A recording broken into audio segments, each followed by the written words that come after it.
Our next speaker is Mr. Nandan Nilekani of Infosys, author of Imagining India, a book which is full of interesting, innovative ideas and suggestions on a wide variety of things, and I'm sure all of us would very much like to hear his views on the effectiveness of Parliament. Thank you, Siddharth, and my experience with Parliament is even less than Bimal's because I haven't even visited it yet. So let me just focus a little bit on the measurement issue, which a more technical issue, and then some of the questions and issues raised by Bimal and Arun. I think I would like to expand the definition of effectiveness to what I would call as efficiency, effectiveness, and equity, and try to see if that can be the basis for measurement. Clearly, efficiency of Parliament will have to deal with things like how many days Parliament is in office, how many adjournments have been there, how much time is spent in discussion as opposed to filibustering, and so on and so forth. So I think that the efficiency part of Parliament should be reasonably easy to measure, because I think we can come out with metrics on that in terms of, because that's really quite obvious.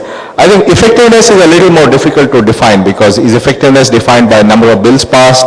Is effectiveness designed by how much your oversight has been, and so on and so forth. So I think the effectiveness parameters of measurement are going to be a little more difficult, but I do believe that we can define some kind of parameters to do with effectiveness. And the third one, which I think is the most difficult, is what is the equity considerations that have driven the decision making, and because equity again is an ideological thing. What Mr. Shourie believes is equity may not be what the left believes is equity. So I think it's a little more difficult to define, but I think if you really say that we look at it as efficiency, effectiveness, and equity, I would say these are the three ways that I would like to slice the issue of looking at Parliament's performance. So I would look at it in that thing. The second thing I think is clearly looking at what is the purpose of Parliament, and Madhukar has helped me to understand that, and basically he talks about four things. One purpose is legislation, passing laws of different kinds. The second is oversight, making sure that the executive does the right thing and making sure that decisions are done rightly. The third is budgeting. It's about financial allocations, budgets, and so forth, taxes.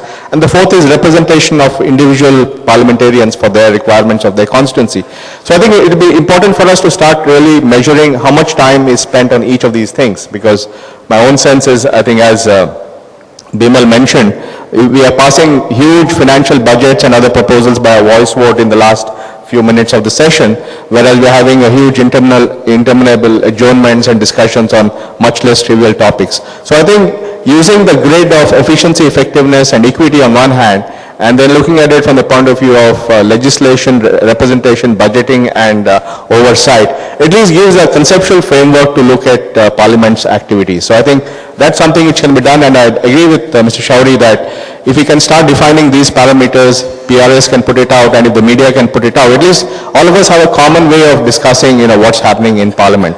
This may sound a bit technical, but I think one of the reasons, there's such a lot of discussion on accounting reforms and accounting standards is simply that you want to have a common basis for measuring the performance of companies. Obviously, measuring the performance of Parliament is a far more complex task, but at least if we can define this framework, I think we can get somewhere in terms of moving forward.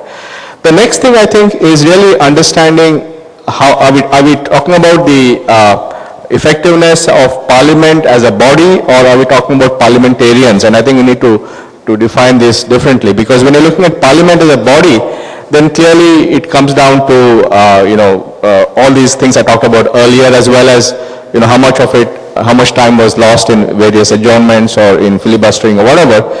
But if it comes down to the individual parliamentarians, then I think we have to emphasize the impact of the anti-defection law. I think this is a classic case of unintended consequences. This was a law that was passed to discourage defection, to discourage the IRAM kind of thing, but it had many unintended consequences. The one is clearly the fact that people have to follow the party line, and therefore the ability of individuals to express a point of view which is inconsistent with the party line is tantamount to a defection. So therefore there is no incentive for any parliamentarian to really do something that is different from our party line. I think that's a very serious thing, because unless you have a healthy debate and unless the nuances of the debate come out, and I think every political party at an individual level, there will be different points of view on a particular issue, and if all they do is toe the party line, I think that's a very negative incentive for Parliament.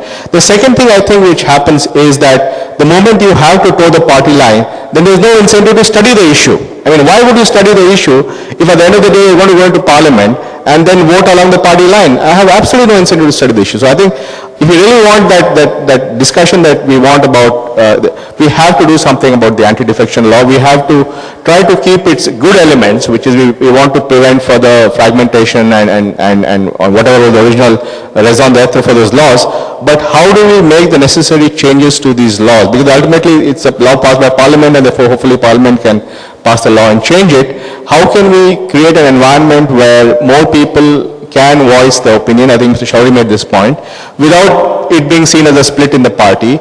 And therefore, I believe once we have that going, then I think the incentive for each parliamentarian to be able to understand the issues being debated will go up, because then he will have to have a point of view on that. So I think a lot of the reason for lack of interest in a particular issue is simply, what's the deal? I mean, it's not going to make my life different. It's not going to make my voting different. My constituency is not asking me for it. So why on earth to go and study some arcane issue on some regulation or whatever? So I